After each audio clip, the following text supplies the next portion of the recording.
సరే ఎంతసేపు యుద్ధం చేస్తాను, చూడాలి కదా 10 తలల పురుగుని, ఏదో 4 మాటలు చెప్పాలి కదా, సరే చూద్దాం అనుకున్నారు.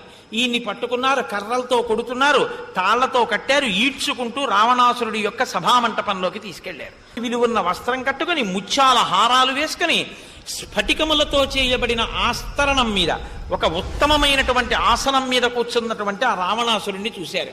నేను సుగ్రీవుని యొక్క రాయబారిని, రామచంద్రమూర్తి యొక్క దూతని. రామచంద్రమూర్తి ఒకసారి చంపేస్తానని ప్రతిజ్ఞ చేసినటువంటి వాణ్ణి రక్షించడం అన్నది మాత్రం ఎవరికీ సాధ్యం కాదు. మండిత విస్ఫులింగ విషమ జ్వలితానుల కీలలు అబ్జ గర్భాండము నిండ రామ వసుధాదిపుడేశుడు వజ్ర సాధన ఖండిత పంక్తి కంట కనకంట పురాంతక శైలచాలనొద్దండ బల ప్రచండ పురదండ విఖండన చండకాండముల్.